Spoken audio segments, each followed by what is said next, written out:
Chapter 51. Manna and the Sabbath. Exodus chapter 16, verses 22 to 36. And it came to pass that on the 6th day they gathered twice as much bread, 2 omers for one man, and all the rulers of the congregation came and told Moses.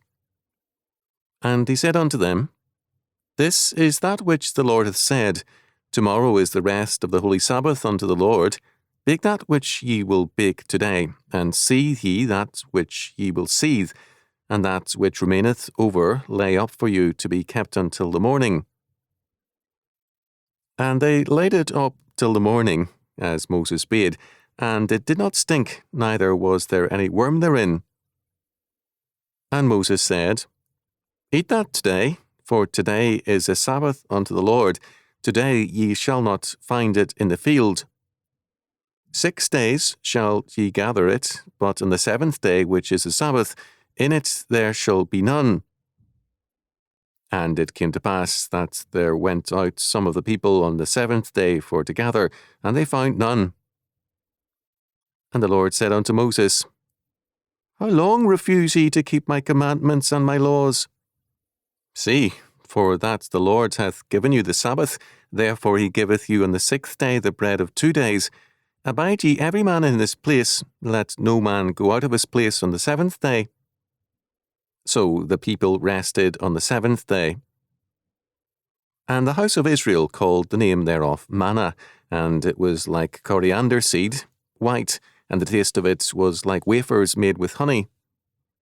And Moses said, This is the thing which the Lord commanded, fill an omer of it to be kept for your generations, that they may see the bread wherewith I have fed you in the wilderness, when I brought you forth from the land of Egypt. And Moses said unto Aaron, Take a pot, and put an omer full of manna therein, and lay it up before the Lord, to be kept for your generations. As the Lord commanded Moses, so Aaron laid it up before the testimony, to be kept. And the children of Israel did eat manna 40 years until they came to a land inhabited. They did eat manna until they came unto the borders of the land of Canaan. Now an omer is the 10th part of an ephah. Exodus chapter 16, verses 22 to 36. The Exodus account, from the plagues on through the Red Sea and the wilderness journey, is a series of miraculous events, none of them the kind of event which modernistic or atheistic man finds believable. At the same time, the impact of these events had clear historical consequences and imprints. As a result, the skeptic has a problem.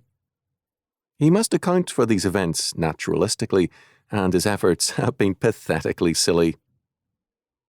Certain aspects of this episode need to be cited before calling attention to their theological meaning.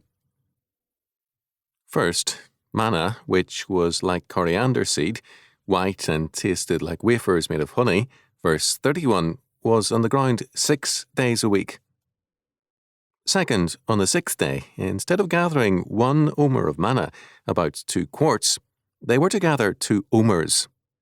Instead of spoiling overnight, in this instance, the manna remained fresh for Sabbath use. Third, the manna could be eaten baked or boiled, and apparently without any cooking.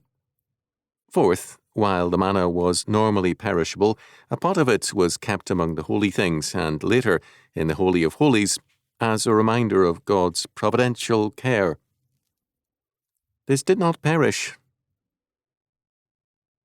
It is of interest that pagan nations had a great curiosity about Israel's religion, the lack of an image of a god, and the remarkable contents of the Holy of Holies.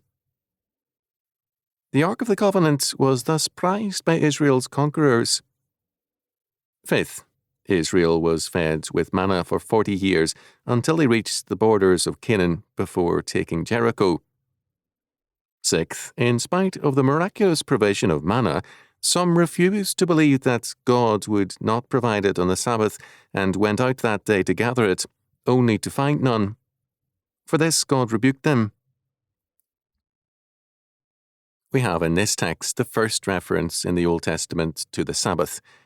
It is possible that some kind of worship and rest had occurred previously, but only now is the Sabbath a matter of calendar and law. Some explanation was thus necessary by Moses, verses 25 to 30. The pot of manna remained as a testimony to God's providence and to the Sabbath.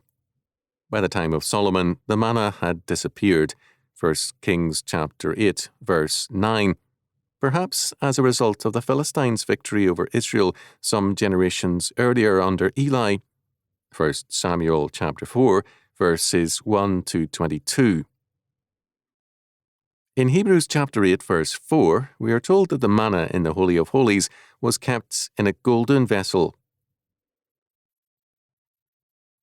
It is interesting to see that Israel did not show any religious excitement over the quails. They saw that, apparently, in spite of Moses' statement, as a natural event, whereas the manna seemed strange to them.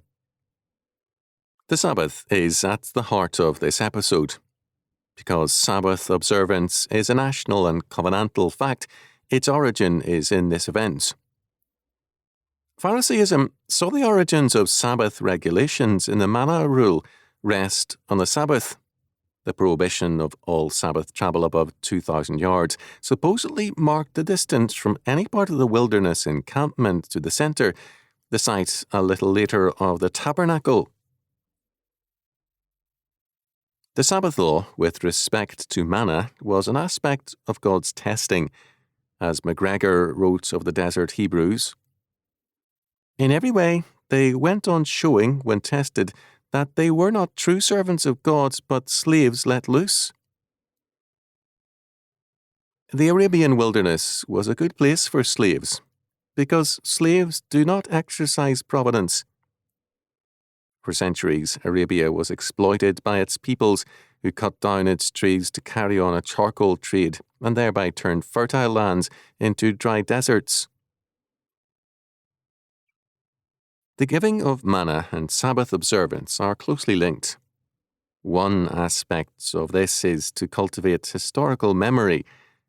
Again and again, Israel was told to commemorate and to remember the acts of God.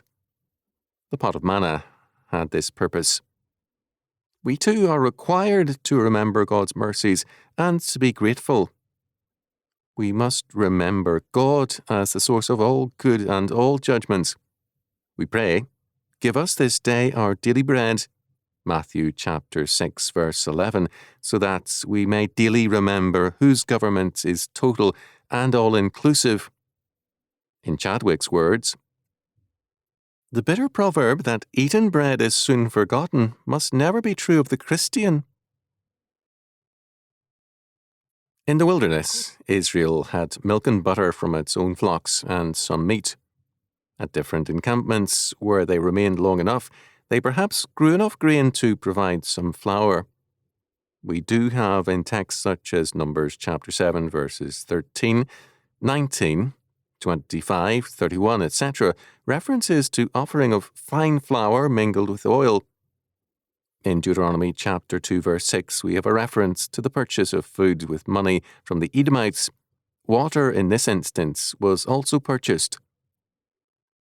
We are not told that Israel lived solely upon manna, but that it was their basic daily food.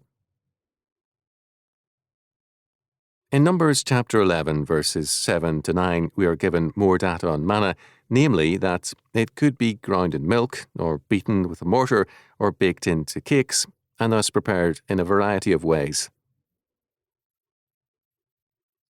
This text, in verses 29 and 30 in particular, led one Jewish sect of old, the Masbothai, that is, Sabbatarians, to maintain that no man should change his position from the morning to the evening of the Sabbath. Over the centuries, men have been prone to substitute rigorous absurdities for simple obedience, as though such things meant a higher obedience and sanctity. According to J. Court Rylersdam, the word Sabbath may have been related or cognate to the Babylonian sapatu.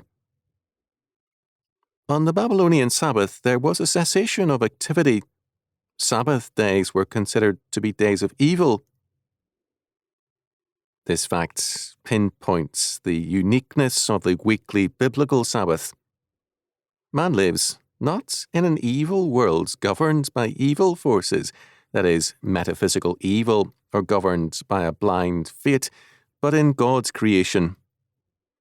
Instead of an evil day, the Sabbath therefore celebrates the goodness and the government of God.